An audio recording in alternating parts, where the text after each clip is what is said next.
Welcome to the Nerdist Podcast number 910. This episode brought to you by Squarespace.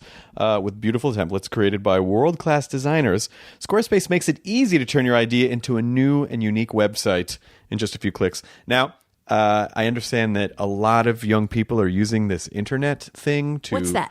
Well, it's sort of like a largely hate-filled machine that does have some positive... Hate-filled machine. Oh, the Nine Inch Nails album is a pretty hate machine. The internet's a pretty hate machine. But that's why you have to make it a happy, positive machine by making your own thing, putting some positivity in the world. Use Squarespace. They have great analytics to help you grow in real time and 24/7 customer support that's there to help. Think it, dream it, make it with Squarespace. Head to squarespace.com for a free trial. When you're ready to launch, use the offer code Nerdist to save 10% off your first purchase of a website or a domain.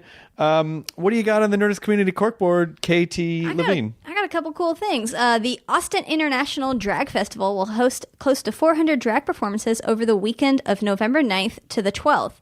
A schedule of events can be found here at austindragfest2017.com, and they're going to have lots of performances all throughout the Austin area. So it sounds really cool. So if you're interested in that, go there to find out more info or find out about how to get tickets to go.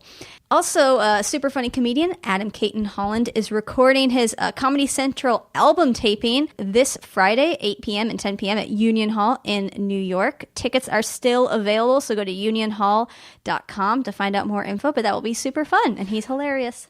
Adam Caton Holland is great. Amazing. One of the Growlix guys. Yep. Been on a Denver comic. Been on At Midnight a bunch when that was still a thing. Sorry, it's unionhallny.com. I had it wrong. Good thing I looked. It's a good thing you looked, Katie Levine. Don't even go back and edit the other one. You just leave that in. You know why? Because sometimes there are mistakes in life.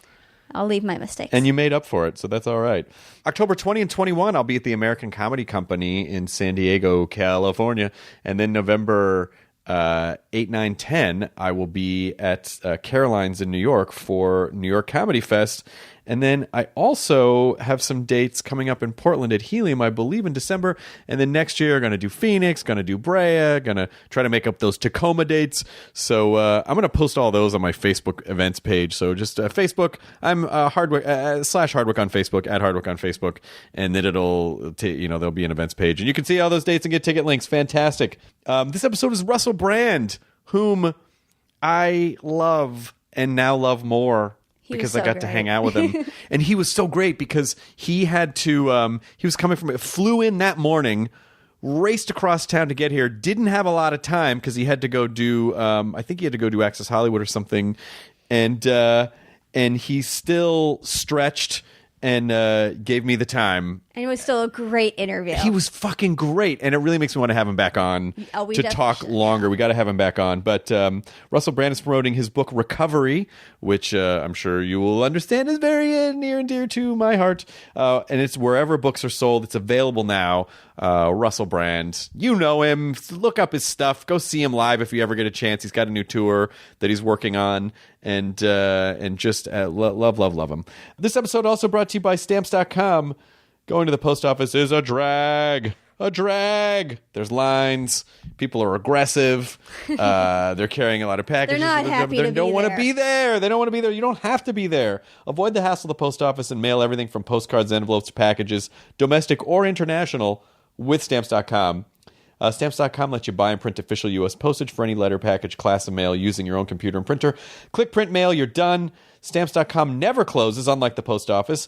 And you can print literally anything, any time of day. They're going to send you a digital scale that automatically calculates postage, helps you decide the best class of mail based on your needs.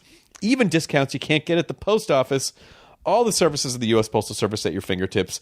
Right now, enjoy Stamps.com with a special offer that includes a 4-week trial plus postage and a digital scale without long-term commitments. Go to Stamps.com, click the microphone at the top of the homepage, and type in Nerdist. That's Stamps.com under the promo code Nerdist. You know, I have a friend that just got married, and they used Stamps.com to send out all their invites, and they said it was the easiest thing in the world. I thought you were going to say they put stamps on themselves and sent themselves on their own honeymoon. They went all around the world. They used the scale to weigh themselves. They put the appropriate package. They set themselves by the post box.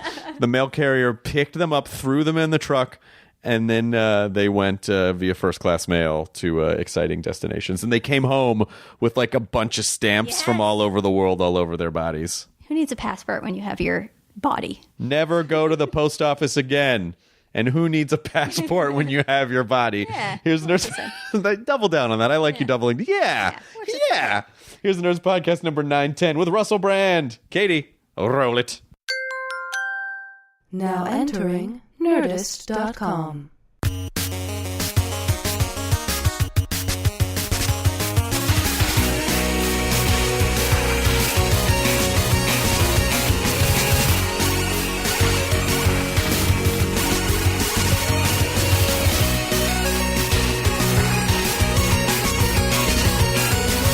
So let's just assume that we have to buzz through this as quickly as possible. So because you have to get to Access Hollywood, and it's amazing that you even came here to begin with. Because because you were literally in New York last night. That's right. We came here, and what's really interesting about it, or interesting or unusual, is that my life has changed quite radically.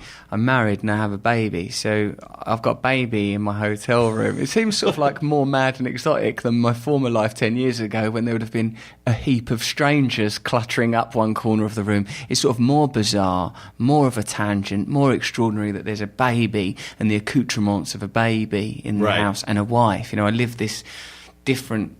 It's like a sort of a domestic carnival. It feels like it's a massive transition to move from a life that's determined by what you do professionally, being a show-off, to living a domestic life. You know, so it's been so bizarre for me. And then so now that I have got a work project that I care about, that means I go and do press and publicity, I feel like I don't want to just go. Like, I've been questioning what do I want to say, the wisdom of travelling with my wife and baby the whole time, because it's difficult. The baby don't like being on an the baby's difficult on an aeroplane, potentially. Like a baby in a fuselage is a recipe for disaster. Oh, I know. When you sit down and then someone, you go, oh, it's going to be a great trip, and someone sits down with a baby, you kind of go, oh no. You're in that negotiation, and if you are the baby, if you're the person that's with the baby, you've got to do sort of apologetic expressions, but there's a sort of an air of defiance as well, isn't there? Because, well, look, it's a baby. What are you going to do? Yeah. What are you supposed to do? Throw it out? Kill it? I mean, look, what are our options? Can we check this? Can we check this baby? Can we just put the baby in? The baby will fit in the overhead bin. Mm. But it's, this book that you wrote about recovery is interesting, because I'm 3 days away from 14 years of sobriety. Wow, yeah. We're about the same time. Oh, you do that right I'm for you? 40. I'll be, if I get to December the 13th. Yeah. That'll be 15 years. Congratulations. Thank you. So yours is 3 days. Time. Yeah, October 8th. Yeah, it's 14 done, years. Man. It's interesting also to hear you talk. How the fuck did he get back in? I've started to love this fly a little bit. No, don't kill it. It'll bad mood you for the show. Right here on the wall. What if it curses us? Oh, but that's a horsefly. If I catch him, he's going to bite me. Those motherfuckers. I have one of those electrified tennis rackets where you swan them and they go zzz, but he's fine now where he is. Let's just assume that this is this is the reincarnated soul of our past. There you go. Carl Jung would say that it's a physical shadow. And in fact, one of his literal examples in therapy was a woman that dreamt of a scarab beetle, and she was a very materialist woman, and I don't believe in all this stuff. I don't even know why I'm at an analyst. And when she had this dream of the scarab beetle, which in Egyptian mythology is the sign of rebirth, a beetle, the closest one that you could get in an urban environment, hit against the window. And Jung said, look, synchronicity, this is his theory of that word synchronicity is a Jungian word. It comes from Jungian analysis, that the psychic experience and the objective material experience are relating to one another somehow. There is some communion. So maybe that fly and means it also something. Explains a lot of the Police's early albums. Their Spirits of Material World, Synchronicity 2. But this idea... Sting, right there, yeah. Just knowing what I know about you and having been a fan of yours for a long time, you're seeing how I assume your brain works and trying to intellectualize all these crazy emotional things that you went through when you were younger. Do you feel like you have more of a handle on yourself now with that much sobriety and recovery behind you, or do you still feel like, I don't know, I feel like I'm loosely tethered to the world? I feel that we are all loosely tethered to the world. I feel that is perhaps the great challenge of being human, and all that any of us are ever discussing is how efficiently we wear our masks. But I've certainly, in the last few years, since getting married to my wife and since becoming a father, felt that I have real material connections and a sense of rooting and grounding. And that great archetypal idea that in the middle of life, I'm 42 now. The magic number. Oh, yeah. I like that. This is a point where you either move towards, you sort of accept that the conclusion is death and that we're moving towards death now. And that if you, at that point, don't accept it, if you don't accept your life, I think great crisis can come to you. These themes are found in the work of Dante and Star Wars. Yeah. That we're at that point, we're midway down the path. And I think I had a sort of a crisis. I had a sense of there was this moment. I woke up one day and I'm in a program, so I have a mentor, someone further down the path than me. And I said to him, I feel like I could walk away from everything in my life, everything. I feel like I could walk away from the people I know, the house that I live in, the career. I feel like I could pile my clothes up on the shore and just walk into the sea. He goes, this is a natural thing to feel at your age. It's good. Go with it. Experience this thing. And a lot of things did change. I mean, I did a slightly mad thing that I'm only just now starting to realise the ramifications of. I changed my phone number and only told about 10 people. And I was thinking about doing that too. Has it been freeing and liberating for you? It has been. And for 2 years, I've been living in the country by a river with my wife. I've got chickens. I sort of did the ISIS version of domesticity. Sure. Chickens, bees, this is it, the most extreme version of this. I'm going by the book, but because I'm sort of kind of vegan interested, I don't take the chickens' eggs now. Sure. The bees, that they're all laden up with honey. And anyway, so over this couple of year period, I've been reborn, as a matter of fact, and started to evaluate what are the things I like. I like doing stand-up. I don't want to be sort of still in the sonic boom of my addiction, pursuing fame and money and sex and those things. Sure. I need to have a different connection. Like most of us that are in recovery, we start to think, well, what is it we were looking for in the first place? So yeah, I got rid of my phone. I only kept about 10 people. So there's lost probably a lot of good celebrity contacts in that cull. Sometimes I think, God, I've probably had phone calls that would have been fascinating. Maybe Spielberg has been texting you for months. He was like, I don't know why Russell won't be back. You'd imagine that if he was serious, that he would go for another channel, would he? I mean, maybe. Or maybe he's just like, no, I just only text people now. I don't like this guy's attitude. Someone else will play E.T. Yeah, take that, Spielberg. Take that. But in talking to people that have had more years of recovery, who are older and wiser, and they say, what's important to realize is that you're not important. Yeah. In the sense that, because we tend to, with this dark gift that we have been given, either environmentally or through physiology, tend to focus on ourselves a lot. There's a lot of narcissism. And so sort of realizing I'm not, I'm just not that, I'm just a part of this machine. It's not a big deal. Yes, I think you're right. Self-centeredness is the determining component of addiction, and I think is the axis for where addiction could be applied to everybody, because the kind of idea that we live our lives individually, egoically, that's not just addicts, that's everyone. We're encouraged to think through consumer models. Well, your life is your life. You live, then you die. If you don't have some kind of transcendent connection, even if that's through a humanist ideology, such as, I don't know, socialism or collectivism, my brothers, my community, my sisters is important, then I think the default position that we arrive at, as you say, whether it's environmentally or physiologically, is a kind of survivalist, a sort of a primordial I must survive. And I think our culture is very good at augmenting that. Buy stuff then, just buy stuff, have sex with stuff, eat stuff. The world becomes commodities. We can make anything fuckable. We can shape anything so that you can fuck it, just in case you want to know. And the internet will deliver that too.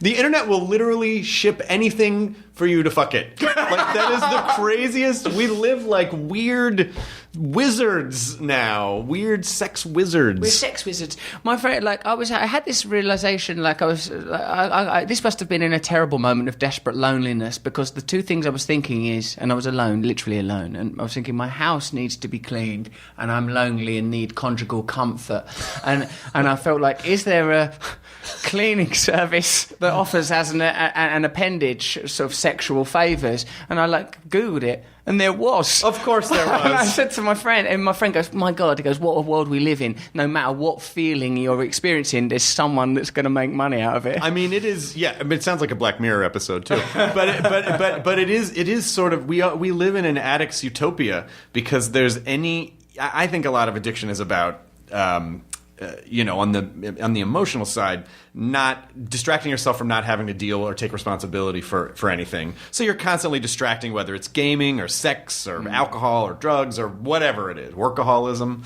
And because we can't process and deal with the amount of anxiety and all the things that are, all the darkness that's in us, so we just keep going outward for external distractions. I think you're right. We've sort of lost the ability to sit and be.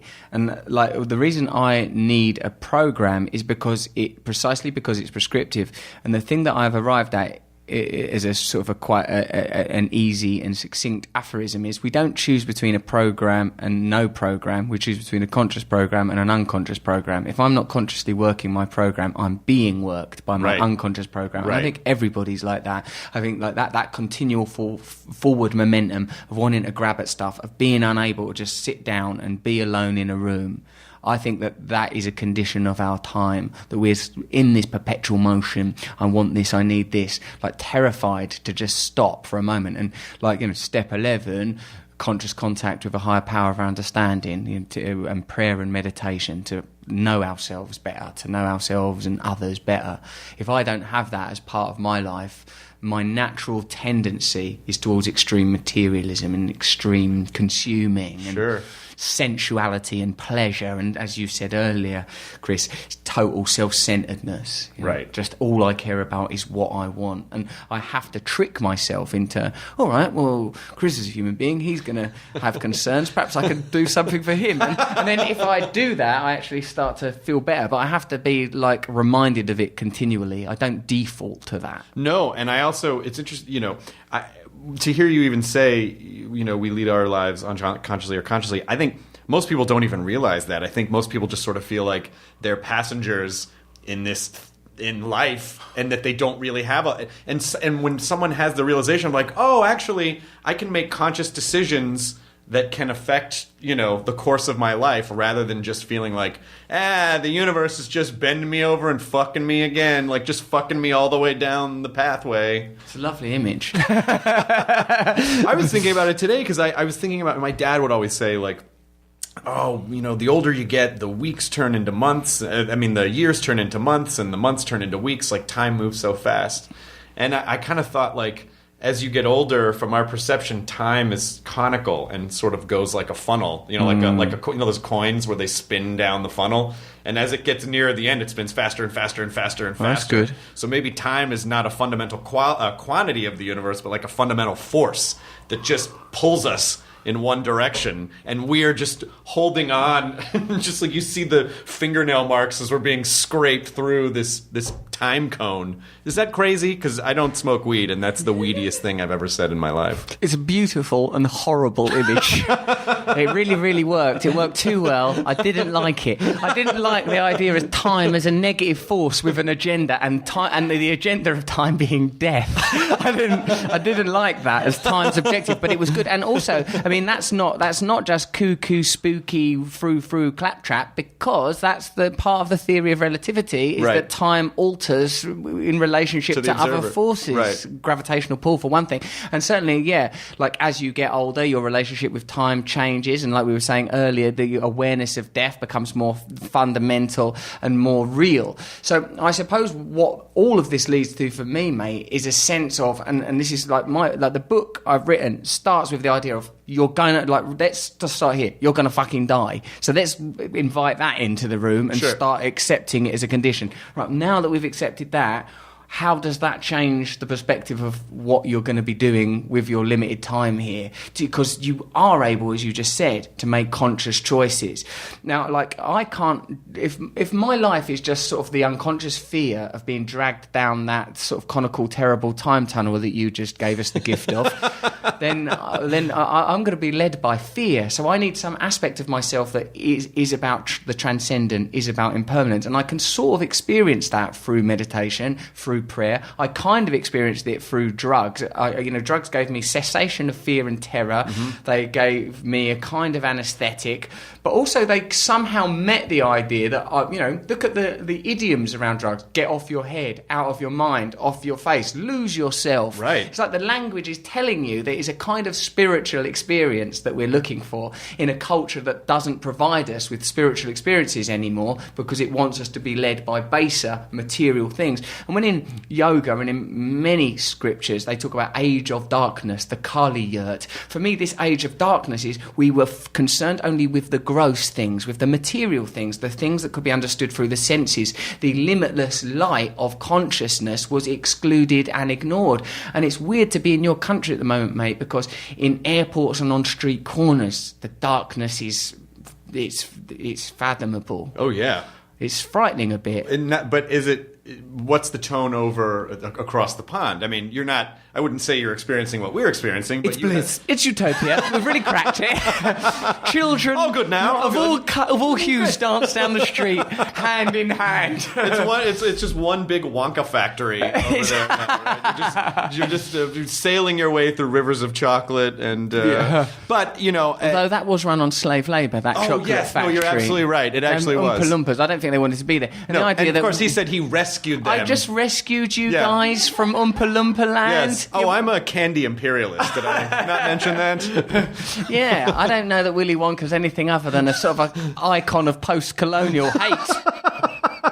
A lot of kids probably died in that factory, and he was didn't even bat an eye. I mean, I don't think it went that well for the sort of Charlie aside. I mean, Mike Type TV, I think, gets shrunk. Yeah. Augustus Gloop, terrible things happened to him. One of them, hold on a minute, can't we get an employment agency involved? Violet blows up into a big blueberry. Yeah. If you want someone to run your chocolate factory, go to a recruitment agency. Don't invite children in for a secret tour. Can you imagine if you said, hey, I'm just going to have a bunch of kids come over to my house for a bit and stay for a while, and maybe I'll give one of them my company. People are like, well, you definitely should be arrested because whatever you're up to is not cool or Step this way, sir. Put your hands where I can see them. No, what me? It's chocolate. I'm an eccentric. Where's my cane? He does the flippity-floppity thing. But I've always been curious for you because about the tapestry of your life the last handful of years, because with comedy, obviously you want to become more well-known so people know to come see you. But I do feel like with comedy, there's a certain point where fame isn't helpful. It's like you never really want to be more famous than funny, so you're always trying to stay ahead of that. And you certainly have stayed ahead of that curve. But were you ever worried where it's like when your life got weird and tabloidy where you're like, fuck, can I just be a comic? Can I just tell jokes? I was so excited by the enormity of fame that I was unable to be as circumspect as to see the likely consequences of it on me as a artist or performer, or however you would term it in your own language as a fellow comic. But I've always been fixated upon external phenomena. When I first got famous in my country, it was like I sort of equated fame prior to having it with redemption a bit. I felt like before, because I think I was coming from a place spiritually or emotionally, however, it's been pretty worthless and low. I saw fame as, I'll be all right then. I'll be on the other side. As a boy, I sat too close to the TV, like most kids. Just move away from that TV, you'll get square eyes. And I feel like I wanted to be in there, It was my comforter, it was my friend. And so, being famous meant I'm not me no more. I'm redeemed, I'm free. Right. And so when all of those things happened, tabloidy, sensationalist, vivid things, I weren't really able to be objective like that, although I was aware of toxicity. I wasn't thinking, God, this is actually brilliant, but I wasn't able to go, this is going to affect my ability to connect with an audience. And actually, I did have, as a comic, hopefully, the dexterity to sort of be able to go, right, this is happening to me. Like what I felt like when, at the sort of height of celebrity excitement, I was still able to go, fucking hell, this is mental, because I'm still me. None of this is real. These things that are being said about me, wow, this is extraordinary. I still felt that it applied to things that I recognised from early life, being at school and not being popular at school, and then suddenly feeling popular at school. Like, wow, I'm allowed to go out with attractive girls now. This is unbelievable. How has this happened? It's like the keys to the chocolate factory. Right. It's like getting in there, And so you're right about that fame, funny curve, because a comic needs to be abstract, a comic needs to be an observer. But like a lot of people think, I'll give you the two examples, Osho, that guru guy, and Christ. You remember him from the Bible? He's one of the main ones, Chris. I think your name is related. He's a lead. I got a lead in the Bible. Yes. Don't blow this now. Fuck, I could do this at home. Can I just do it one more time? Can we roll the tape again? What's this bit where I go out on the crucifixion? Okay, you can come back for one little special guest appearance 3 days later. We're going to need you in 3 days. Really? And then it's over. It's Sorry. actually present in the sort of form of a Holy Keep Ghost. your wardrobe for 3 days. And then, can we dye your hair blonde? We're going to need to dye your hair blonde for America. Doesn't seem very realistic. Like Osho says, that through self-obsession you can arrive at a kind of utopia. Because I suppose that there's something universal about all of our experience of being self. And that thing where it says the way to heaven is through me in one of the Gospels, I don't know which one. I'm not I'm not a hermeneutics guy. The way to heaven is through me. My friend said to me, perhaps it means not. Maybe it's a misinterpretation. The way to heaven is through I. Me, yeah, right. Yeah. Through me, he's saying from the first person point of view. Yeah. Oh, that's really awesome. Like you can reach paradise through self. If you can transcend the self, your material self, if you can ascend from the crucifix of space-time, the flesh man dies and you become the enlightened man, the awakened man, or human. So so for me, even when I'm in a sort of a situation that's about total self-centeredness, I'm thinking, how is this universal? There is a universe there. Like the point of all art surely is to try to reach through, whether it's like a brilliant Francis Bacon painting or some, I don't know, Sylvia Plath poem. You sort of sense like, it's reaching to me. I'm not alone in this abyss. So I think that through comedy, even if you are ensconced in a lot of tabloid ephemera and MTV glitter, you can sort of go, yeah, but I'm me, and I know that I'm me. This is so weird. And then sometimes I'm sure it feels like it's that sort of third-person perspective dream version where you're like, I see me doing stuff, but I don't know if that's me in there. And didn't you? I always had that anyway. I had that when I was doing weird stuff at school. Like I used to have this thing of like, I definitely shouldn't flip this desk over now because I'll get in trouble. Oh no, look, I'm doing it. Yeah, and isn't that? I don't know why I'm doing this either. We're all baffled right now. A round of applause for me, everyone. I've done so well there. Like I was always, and isn't that something that's essential, Chris, about comedy? That comedy is the peering round the veneer of reality and sort of saying, none of this is real. This is not real. We're all going to die. It doesn't mean anything. And I sort of used to feel that in moments of crisis. I remember once being in a treatment centre for sexual addiction. Oh yeah. And there was this exercise you did where you had to write these letters to your parents, and mine, I was incapable of doing stuff like that without grandiosity. So these letters were sort of full of this deep, rich language of loathing.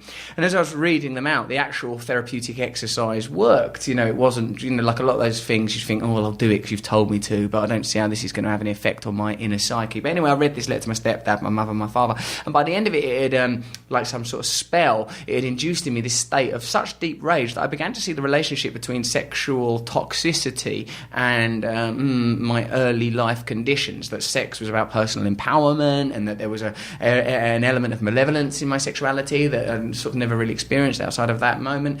And at the end of the exercise, the other sex addicts are around the room in a semicircle, sort of looking at me. I sort of feel like some lizard man, as if my tongue is 4 foot long and black, and like my eyes are flashing. And a gay guy in there later told me that I did look gorgeous, so I got some affirmation out of it. And like they said, make a noise. They said, the therapist with some ridiculous name, Travis Flowers, I believe he was called, make a noise that embodies what you're feeling right now. And I went, and the roar came forth and it poured out of me like a waterfall, and I turned around and I picked up the chair I was sitting on and in slow motion smashed it against the wall, and then I watched in slow motion as sort of different people from the unit come in and people sort of get hold of me, and at this point I'm detached and disembodied and I'm just watching the thing like, this is weird that you've done this, there will be consequences now.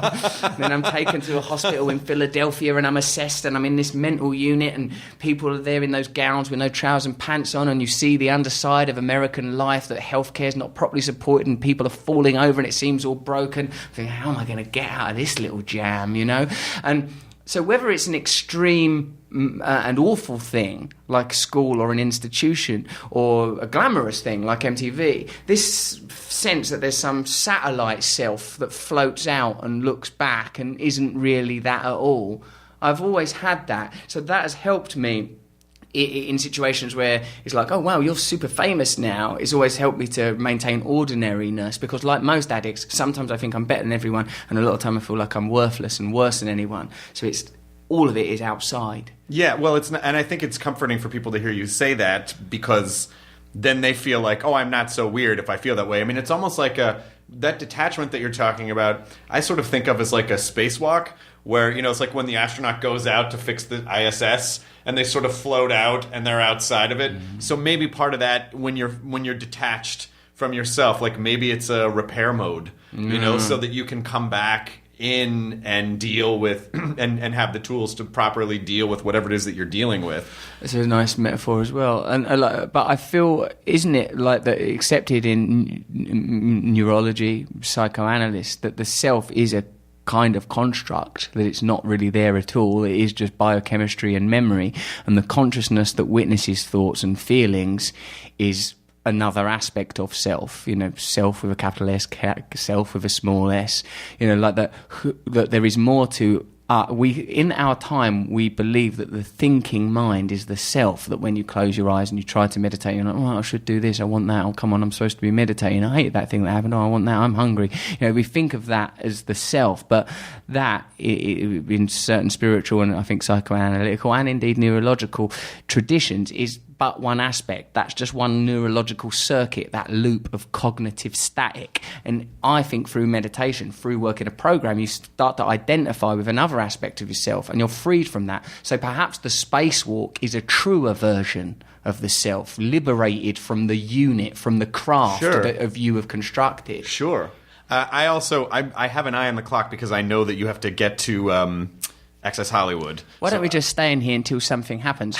and if you feel like you've not got enough time, I'll come back. I would love to have you come, because even on this trip, you could do it in, like, you know, we could bolt it together. I mean, I'm really enjoying talking to you. I'm enjoying having you here too, and it's the sort of thing like, oh fuck, I wish we had hours to talk, because it's so fun to. I mean, I say fun, but to meet other people who have the same who speak the same language. We speak the same language, and when you meet other people in recovery, and they've got some time behind them, or even new recovery people, and you're like, you're gonna do it. Wait till you get, I get excited for people because I go, it feels like a mess now. It just feels like someone just dropped a pile of spaghetti in your lap, but you'll start sorting it out, and pretty soon you'll be able to reform it, and then hold it. And so still gonna have bolognese in your pubes. That was there before. To be fair, hold on a minute. That was already. This was mushroom pasta. That was the Italian Willy Wonka in the pasta factory. Like, hey, come in the sweet in the pasta. Oh, he's so dirty. But I want to know how becoming a father. As I look ahead, in about a year, I will become a father, and having come through everything that you've come through. How do you know that? The gestation period is 9 months. Yes, that's true. You're planning one. Well, I'm a control freak. So I've already got a clock. Controlling the periods of gestation. You're controlling the periods of gestation, yeah. It's, she's... We've got an embryo. Yeah, don't worry about it. We got lots of embryos. But we're planning on in about a year. And did this bring you closer into yourself did you have that experience when you saw your baby for the first time? Like, now I get it, or now I feel more connected to everything, or did you have to work to stay in your conscious self with that process? both of those things, really. I mean, while my wife was pregnant, pregnancy seems like it goes on for a very, very, very long while. It just is this epoch of pregnancy. I write about the birth in the conclusive chapter of the book because it's difficult not to see it as a climax and as a culmination of life. And in a very literal way, it is, because the idea of myself as somehow a conclusion, this idea of self-centeredness that we talk about, is undermined entirely by the fact that I'm just a vessel for this other human being that's now here. So really, I'm just some guy shuffling around in the corridor now, waiting for my daughter to be old enough to carry on with life. Like I am not the apex of my own existence. Now, that's really easy to put into words, but as an experience, that moment of pregnancy is all about, of course, reflection and incubation. And it's like you're incubating the person you're going to become as a father while your partner is incubating the child. Mm-hmm. And when you go, like in our case, we went to a midwife-led NHS hospital in London, England, not far from where we live. And when we get there, and my wife transformed from the kind of gentle person, like I'm fascinated by these kind of transitions, these transitions between worlds and realms, these transitions between character. She changed in the process of labour. Because what she did brilliantly, my wife, is she was well conscious about what birth was. She learned about it. She didn't just go, I'll just ignore that until my vagina's torn apart by an internal intruder. She read loads. She read about all these things called hypnobirthing and stuff. So like she was going she was tough. There was this brilliant bit that she learned about where it was about the language around birth, because. And she was saying like the sensation, like the language is particular. Instead of like tearing, isn't really a physical word. So they were saying like this: you will feel burning, you may feel aching. Like they were sort of words that were very particular to the actual experience. So by the time that she was going into labour, she was very awake to what it was likely to be. She had mapped out what she was likely to experience. And you can never fully prepare for it, but to just watch it as a man is you're going into this female world. You are peripheral. You are in the cave. It's a thing for women, birth. And there's a big argument that the whole medicalisation of childbirth has been sort of patriarchy saying, no, we'll dominate this too. And on a more practical level, of course, infant mortality has been radically reduced. Of course, yes. So there is definitely an upside. That a little bit better. That part's okay. They did well there. But it's a female space, and we went in there, and the midwives are such powerful, powerful women. And my girlfriend, as she was then, turns into nature. You see that our cognizant identity, me as Russell, you as Chris, is just some flotsam and jetsam floating on the surface of an ocean of humanity. And when you are your primal self, you're accessing what you really are, what we really are. And our real identity is a collective identity, not an individual identity. And that's why individualism is such a flawed concept. You watch her become woman as an objective thing, not Laura, my girlfriend. Right. And for me, what I go through, because I'm a fast-thinky type guy, is like, oh my God, I've never taken ayahuasca, God knows I want to, and it was like it flipped me out. The thought goes so fast, like, oh my God, this is actually happening, it's actually happening. Something that's so carnal, so primal, but somehow so divine. And given that it's a cliche, birth, nothing prepares you for the actual moment of seeing a human head come out of someone you know's vagina. It's like, oh my, how is that happening? How does that happen? Like, how big is it? Suddenly so many questions. What's the actual size of a baby? Oh my God, how big can this fucking hole get? And then it flollops out. I mean, it's so material, it's so flesh, we're apes, we're dirty, stinking apes in a wood, in a cave. And then, but also, there's all this divine underscoring in the background, and it lollops out like some sort of amphibian thing. And the thing that most got me, Chris, was that the difference between it seemed at first like a really good special effect. It seemed like a baby in a movie, almost like that baby in Trainspotting on the roof. Oh yeah. And then before it wasn't. It was just in the water, moving just because it was in water. And then my wife picked her up, and her eyes opened. The baby's eyes opened. And she came online, and it was like, consciousness. Life is consciousness. Life is not matter. Life is consciousness. And when her eyes opened, something went on in her, something went on in me.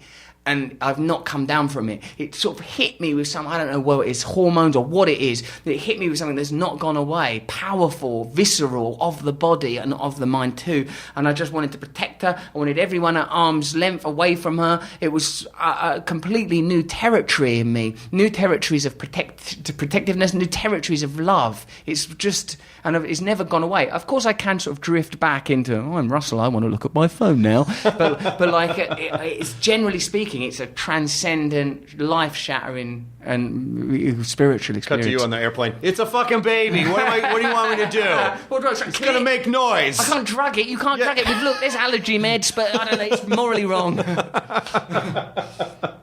I'm hoping that it didn't get the... Oh, are they waiting? Look, there's a person. Oh, we got a 5. Oh, there's a person. Okay, we got the 5. The 5 is How good. long have we done? 35. We've done 35. So for another 5, we've done 40. We've done 40, yeah, which is enough to do a foot. You know, when you got here and your team was like, I think you can only do this for 25 minutes. I was like, oh no, What's the point we've in never that? done it. But 40 minutes is acceptable, and please know that you are welcome to come back anytime you will make time for it, because it's already been an absolute pleasure to talk to you. Thank you.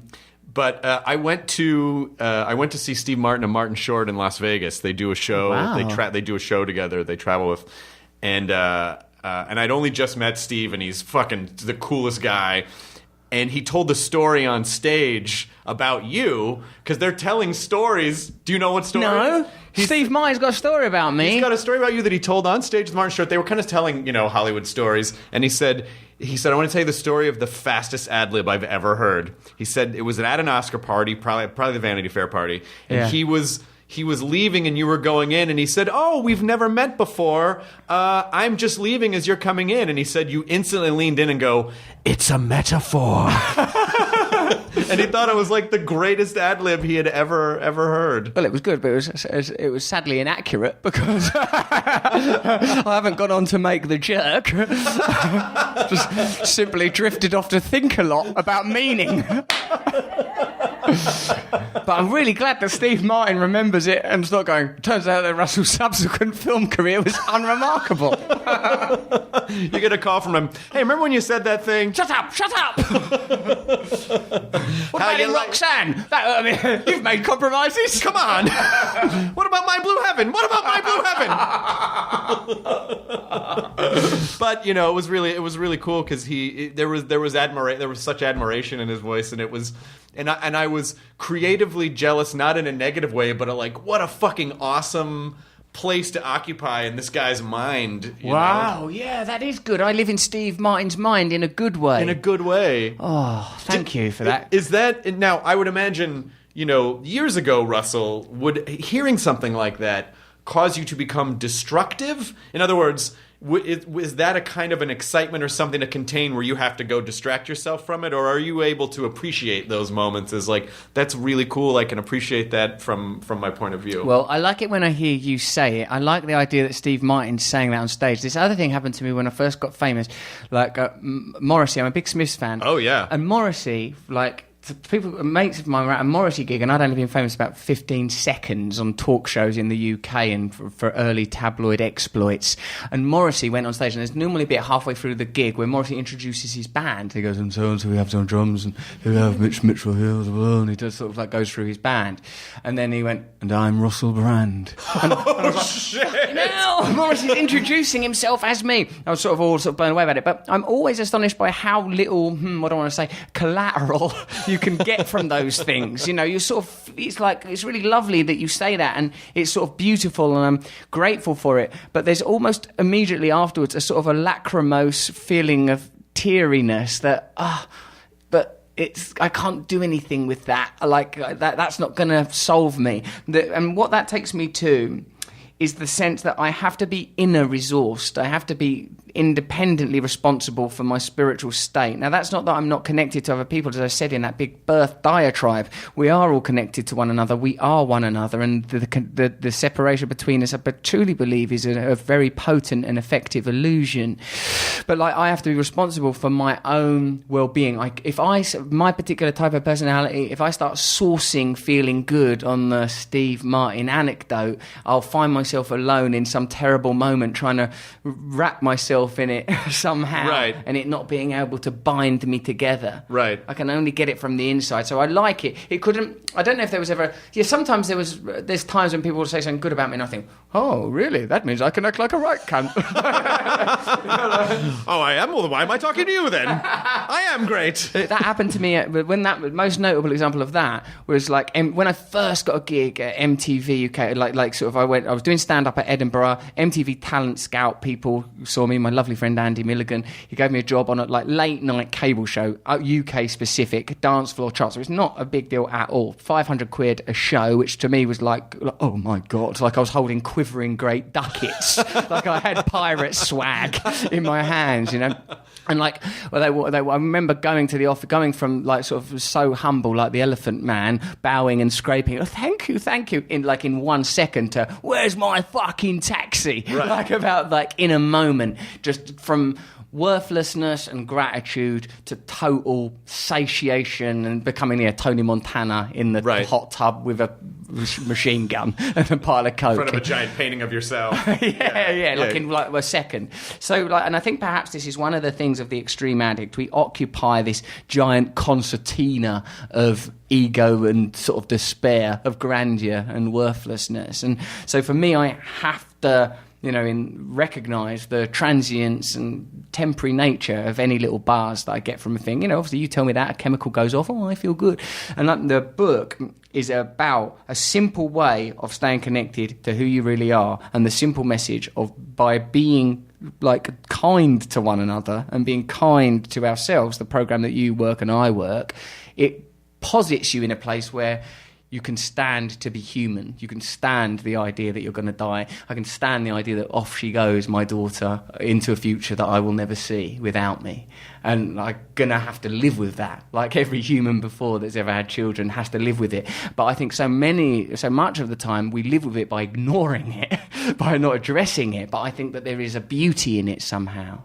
Yeah, and also just thinking about when your daughter's older and whenever she tries to date, you're going to be like, no! Because I know what guys do! What I'm trying to do is like, I'm hoping by the time she starts to attach to things, I'm giving her, right, I wonder what I hope she's clever, because I'm going to be sort of saying, no, you think you want that iPad, but do you? Do you want the iPad? You think you want to go with that guy, but is he not just a shadow of me? Think, Mabel, think! But perhaps she's, I don't know, man. It's very possible that teenagers don't have that ability to reflect quite yet, as they are hormone bubbles. You're right, and apparently, according to recent neurological studies, there's a part of the brain that don't even develop till they're 25 or something, so you're just talking to someone that doesn't have that, you're trying to describe colour to someone who can't see, so it's like they're not ever going to get it, so hence the frustration. You're wanting them to open their mouth, and you're just throwing little Cheetos, but their mouths are closed, and the Cheetos are just bouncing off their face. You're like, nothing's getting in. It's not getting in. Yeah. I feel like I need to. We absolutely did it, and I don't want you to be late for your thing, because I would just feel bad if you were, and that was my fault. It's going to be a vertigo whip for me going from this level of openness to Access Hollywood, where I imagine it'll be like a 5-minute segment fielding questions about Katy Perry. It's going to be tough in there, Chris. Still, oh my God! No. I mean, that's. I'm sure that's the publicity gift that never stops giving. Like, I have a baby now, and yes, I'm sure. Yes. Now, so these shoes you wore to the Jesus Christ, recovery, please. Yeah, I took it. I took the deal, and I don't mean with particular regard to getting married. I mean in celebrity in general. Will you promote my book, Recovery? Absolutely, but the book is available now. Is it available now? It's out in your country, America. Yes, Recovery is the book. Did you do the audio version? Did you read the audio version? And I enjoyed that, and you can imagine me showing off in that booth. I think it's so important when a comic writes a book that if you read the book, you also listen to the audio version so that you can hear how the material was supposed to be presented from that performative level. Yeah, you're right. So I really hope, I'm sure people can find that on Audible or whatever it is, but this has been so great talking to you. I was also making cuts, actually, while I was reading it. Oh, you did? I was like, oh, no, that's not good. Why did I say that? And so subsequent editions have got bits taken out. Why didn't I tour this book and workshop it? Then I could have finished the book. Yeah. So this is our art form. We are oral artists as opposed to written, perhaps. And you're starting a new show in England pretty soon, are you not? I'm touring. I'm doing this massive long 3 nights. I do this new way of touring, it's really brilliant. I do 3 shows a week, and my country's only little, so I can travel back. And if it's far, my baby and my wife come with me. I have to keep the domesticity with me in a little caravan, so my mad mind doesn't just go ding ding ding ding ding, dancing off into the world with a flute, and you know what that flute is. So like I tour 3 nights a week in the UK. It's a really nice way of doing it, rather than that the road. Yes. So, know yourself, get to know yourself, know that you can be a conscious pilot of your own spiritual machine, stay out of the Wonka factory. Yeah, get out of there. That guy, I don't trust him. He's not running it according to any health and safety standards. Slave labour, it's weird. But thanks, man. It was really good to see you. Lovely. Perhaps we exchange details so we can communicate. Let us exchange details and we will communicate. Enjoy your burrito. Actually, would you sign us off? We say enjoy your burrito on the podcast. It's our mantra for saying enjoy your present. Like, don't learn from the past, don't plan for the future, but live in the present. So we say enjoy your burrito, enjoy your thing as it's happening. Would you sign us off, please? Yes, this is Russell Brand saying sincerely, and from every single chakra I have access to, enjoy your burrito. The end. Fantastic. Now leaving Nerdist.com. Enjoy your burrito.